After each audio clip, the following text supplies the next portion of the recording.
సుందరీకరణ, అభివృద్ధి వీటికి మనం ఎవరు కూడా వ్యతిరేకం కాదు, ఎవరు కూడా అభివృద్ధి నిరోధకులం కాదు.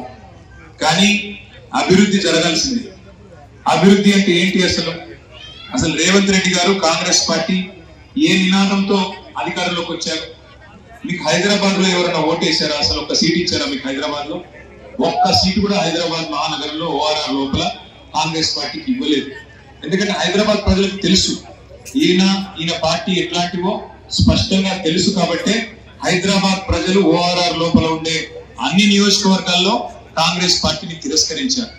మీరు అరిచేతిలో వైకుంఠం చూపెట్టి గ్రామీణ ప్రజల్ని మోసం చేసి వారికి కళ్ళబల్లి కబుర్లు చెప్పి మీరు గెలిచి వచ్చారు. ఏం చెప్పారు మీరు? అన్నారు 100 రోజుల్లో 6 గ్యారంటీలు, 100 రోజుల్లో 420 హామీలు. ఏం చెప్పారు మీరు? రాష్ట్రంలో ఉండే ప్రతి మహిళకి నెలకు 2,500 ఇస్తామన్నారు. 1,67,00,000 మంది ఆడబిడ్డలు 18 ఏళ్ళు నిండిన వాళ్ళు ఎదురు చూస్తా ఉన్నారు. రేవంత్ రెడ్డి గారు ఇల్లు కూలగొట్టడం కాదు, శాతనైతే 1,67,00,000 మంది ఆడబిడ్డలు ఎవరికైతే మీరు మాట ఇచ్చారో 100 రోజుల్లో 2,500 రూపాయలు ఇస్తాను ఒక్కొక్కరికి అని చెప్పి వారికి డబ్బులు వేసి చూపెట్టండి. రైతులకు మీరు మాట ఇచ్చారు. కేసీఆర్ గారు 10,000 ఇస్తే నేను 15,000 ఇస్తానన్నారు. ఈ రోజు రాష్ట్ర వ్యాప్తంగా 70 లక్షల మంది రైతులు ఎదురు చూస్తున్నారు. ఎప్పుడు వస్తాయి 15,000 రైతు బంధు అని. శాతనైతే అది నిజమైన అభివృద్ధి, అది చేసి చూపెట్టండి. శాతనైతే కౌలు రైతులకు ఇస్తానన్నారు మీరు డబ్బులు 15,000. 22 లక్షల మంది కౌలు రైతులు ఎదురు చూస్తా ఉన్నారు, మాకు ఎప్పుడు వస్తాయి డబ్బులు. శాతనైతే అది చేసి చూపెట్టండి. శాతనైతే రేవంత్ రెడ్డి గారు పెద్ద మనుషులు ఎదురు చూస్తున్నారు. కేసీఆర్ గారు 2,000 రూపాయలు పెన్షన్ ఇస్తే నేను 4,000 ఇస్తానన్నావు కదా. పెద్ద మనుషులందరూ పెద్ద వయసులో ఉండే పెద్దవాళ్ళు ఎదురు చూస్తున్నారు. నిజమైన అభివృద్ధి అంటే మానవ అభివృద్ధి. నిజమైన అభివృద్ధి అంటే పేదలని మధ్యతరగతిలోకి, దిగువ మధ్య తరగతిలోకి తీసుకొస్తే అది అభివృద్ధి. కానీ ఇందిరమ్మ ఇల్లు అన్నారు మీరు హైదరాబాద్. ఒక్క మాట దయచేసి ఇక్కడికి వచ్చిన మా సోదరులని సోదరిమణులని ఆలోచించమని కోరుతా ఉన్నాం. ఒక్కటంటే ఒక్క ఇల్లు హైదరాబాద్ లో ఈ ప్రభుత్వం వచ్చాక కట్టారా? ఒక్క ఇల్లు కట్టారా? ఒక్క ఇటుక పెట్టారా? ఒక్క కొత్త రోడ్ వేశారా? ఒక్క కొత్త ఫ్లైఓవర్ కట్టారా? ఒక్క అండర్ పాస్? కానీ ఎన్ని ఇల్లు కూలగొట్టారు? ఎన్ని ఇల్లు? హైడ్రా పేరు మీద వేల ఇల్లు. నిన్న చూశారు మీరు ఖమ్మంలో 1000 ఇల్లు. రాత్రికి రాత్రి ఏదో శత్రు దేశం మీద దండయాత్రకు పోయినట్టు 3,000 మంది పోలీసులను పెట్టుకుని పోయి ఆ గరీబుల ఇల్లు కూలగొడితే ఏమొస్తుంది అయ్యా నీకు? పత్రికా విలేకరులు అడిగారు, అయ్యా ఏమొస్తుంది నీకు ఇట్లా చేస్తే? అంటే నాకు సాడిస్టిక్ ప్లెజర్ వస్తుంది, పైశాచిక ఆనందం వస్తుంది అని ముఖ్యమంత్రి స్వయంగా చెప్తా ఉన్నారు. ఇట్లాంటి ముఖ్యమంత్రిని ఏమనాలో? అందుకే ఈయన మాటలతో మానుకునే మనిషి కాదు, చేతలతోనే ఈయన బుద్ధి చెప్పాలని చెప్పి ఇవాళ కదిలి వచ్చి మీ అందరితో పాటు 3.5 కిలోమీటర్ల పాదయాత్ర పెట్టుకున్నారు. ఇక కూడా ఈ ప్రజాశక్తి, మా మహిళా తల్లులు, మా చిన్న పిల్లలు, ఒక చిన్న పాప వచ్చి నాకు కిడ్నీ బ్యాంక్ ఇచ్చింది.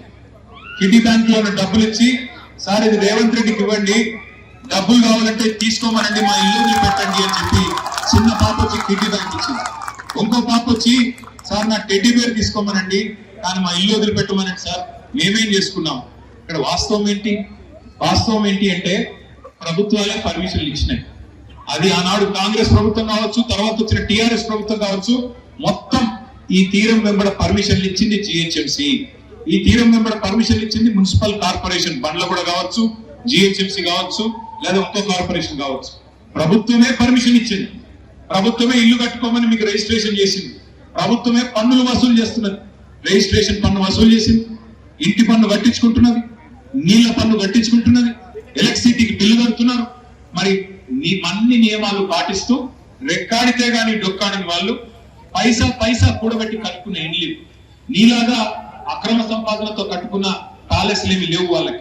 కేవలం చిన్న గూళ్ళు, 70 గజాలు, 100 గజాలు, 120, 200 గజాల ఇల్లు మొత్తం ఇక్కడి నుంచి అక్కడికి ఉన్నాయి. మధ్యలో ఆర్మీ వాళ్ళందరూ కట్టుకున్న ఇండ్లు ఉన్నాయి. వాళ్ళు వచ్చి చెప్తున్నారు, దేశం కోసం ప్రాణాలు అర్పించిన మేము ఆఖరి కొన్ని డబ్బులు రిటైర్మెంట్ తర్వాత వస్తే వచ్చి ఇక్కడ ఇల్లు కట్టుకున్నాము, మమ్మల్ని కూడా ఎలగొడతారా? దేశం కోసం ప్రాణాలు ఇచ్చిన కుటుంబాలను కూడా మెడలు పట్టి గెంటేస్తారా? ఇది ఎక్కడ న్యాయం అని అడుగుతా ఉన్నాను. వాస్తవానికి ఇవాళ మీ అందరికి ఒకటి తెలవాలి, మూసీ సుందరీకరణ పేరిట ఇవాళ రేవంత్ రెడ్డి గారి ఆలోచన ఒకటి ఆనాడు కేసీఆర్ గారి ప్రభుత్వం ఉన్నప్పుడు నిజానికి మేము అన్ని పనులు మొత్తం తయారు చేసి ఈయన చేతిలో వడ్డిచ్చిన విస్తర్ లాంటి రాష్ట్రాన్ని ఈయన చేతిలో పెట్టిపోయాం. అంటారు చూడండి, కట్టిన ఇల్లు పెట్టిన పొయ్యి అన్నట్టు, కట్టిన ఇల్లు పెట్టిన పొయ్యి మంచిగా ఆయన చేతికి అప్పచెప్పినాం. 3,866 కోట్ల రూపాయలతో 32 సివరేజ్ ట్రీట్మెంట్ ప్లాంట్స్ ఏర్పాటు చేసింది టిఆర్ఎస్ ప్రభుత్వం. మూసీలోకి శుద్ధమైన నీరు రావాలని జిహెచ్ఎంసీ పరిధిలో 100% సివరేజ్ ట్రీట్మెంట్ కోసం 2021 లోనే 4,000 crores ఆల్మోస్ట్ మంజూరు చేసి మేము దిగిపోయే నాటికే 80% పూర్తి చేసిపోయాం. మళ్ళీ రేవంత్ రెడ్డి గారు చేయాల్సింది ఆ 20% మిగతా పని పూర్తి చేసి రిబ్బన్లు కట్ చేయాలా. మిగతా వాటికి ఎట్లా కట్ చేస్తున్నాడు కదా రిబ్బన్లు, అట్లాగే వీటికి కూడా కట్ చేయాలి. అట్లాగే ఇంకొకటే ఒక పని ఆయన చేయాల్సింది, మేము నాగోల్ ప్రాంతంలో ఎల్బీ నగర్ ఉప్పల్ నియోజకవర్గాల మధ్యలో ఇదే మూసీ మీద ఒక 5 కిలోమీటర్లు సుందరీకరించాం. ఒక్క ఇల్లు కూలగొట్టలేదు. వాకింగ్ ట్రాక్ నిర్మాణం చేశాం, ఓపెన్ జిమ్లు కట్టినాం, చక్కగా ల్యాండ్స్కేపింగ్ చేశాం, నీళ్ళని కూడా పైప్ లైన్ వేసి కిందకి తీసుకొని పోయినాం. ఇవాళ ఏం జరుగుతుంది? దయచేసి ఇక్కడికి వచ్చిన మా ఆడబిడ్డలందరూ నేను కొడతా ఉన్నా. నిన్న కొంతమంది పోయి చూసి వచ్చారు, కొంతమంది పోయారు, కానీ మిగతా వాళ్ళు కూడా మీరు చూడాలి. ఎందుకంటే ఒక్క ఇల్లు కూలగొట్టకుండా కేసీఆర్ గారు ఎట్లా అయితే మూసీ సుందరీకరణకు పైలట్ మోడల్ గా నాగోల్ ప్రాంతంలో 5 కిలోమీటర్లు చేశారు. మేము కూడా పోతున్నాం. 5th నాడు మేమందరం ఎమ్మెల్యేస్ అందరం మేము కూడా పోతున్నాం. ఎందుకంటే రాష్ట్ర ప్రజలకు తెలవాలి, ఇల్లు కూలగొట్టకుండా కూడా అభివృద్ధి చేయొచ్చు. డెవలప్మెంట్ అంటే డిస్ట్రక్షన్ తోనే చేయాల్సిన అవసరం లేదు. ఇవాళ కేసీఆర్ గారు చేసిన పని మీరెందుకు చేయరు? కేసీఆర్ గారు ఏనాడైనా పేదవాళ్ళ మీద ఈ రకంగా ఇరుచుకొని పడ్డారా? పేదవాళ్ళు మధ్య తరగతి ప్రజలంటే చాలా అల్క కనబడుతున్నారా మీకు? నేను అడుగుతున్నా ఒక్క మాట, రేవంత్ రెడ్డి గారు, మీకు ఆల్రెడీ కేసీఆర్ గారు కట్టించిన సీఎం క్యాంప్ ఆఫీస్ ఉన్నారు, మీ ఉప ముఖ్యమంత్రి గారు ఇవాళ అక్కడ ఉంటున్నారు, మీరేమో రెండో ఇల్లు కడుతున్నారు. ఇవాళ ముఖ్యమంత్రి క్యాంప్ ఆఫీస్ పేరిట 200 కోట్ల రూపాయలతో మర్రి చెన్నారెడ్డి ఇన్స్టిట్యూట్ లో జూబ్లీ హిల్స్ మధ్యలో ఇవాళ ముఖ్యమంత్రి గారు విలాసవంతమైన 2 ఎకరాల ఇల్లు కడుతున్నాడు. ఆ ఇంటి కాంపౌండ్ వాల్ నిర్మాణానికి, ఆ ఇల్లు కాంపౌండ్ వాల్ నిర్మాణానికి మొన్ననే 9 కోట్ల రూపాయలతో టెండర్ పిలిచాడు. కేటీఆర్ సార్, నా పిగ్గీ బ్యాంక్ తీసుకోండి, నా బొమ్మ తీసుకోండి, మా ఇల్లు కూలగొట్టకండి, రేవంత్ రెడ్డి సార్ కి చెప్పండి. ఇవి మీరే పెట్టుకోండి, మీ ఇల్లు కూలగొట్టకుండా మేము చూసుకుంటాం.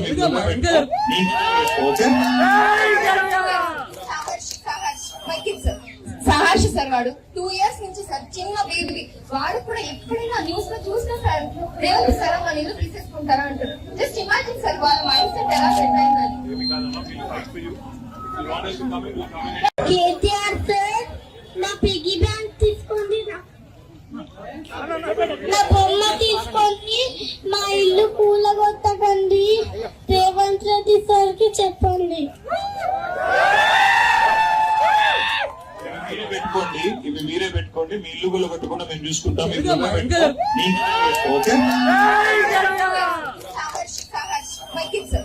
సహర్ష్ సార్ వాడు 2 years నుంచి సార్ చిన్న బేబీ, వాడు కూడా ఎప్పుడైనా న్యూస్ లో చూసినా సార్ రేవంత్ సార్ మన ఇల్లు తీసేసుకుంటారా అంటారు. జస్ట్ ఇమాజిన్ సార్ వాళ్ళ మైండ్ సెట్ ఎలా సెట్ అయిందని.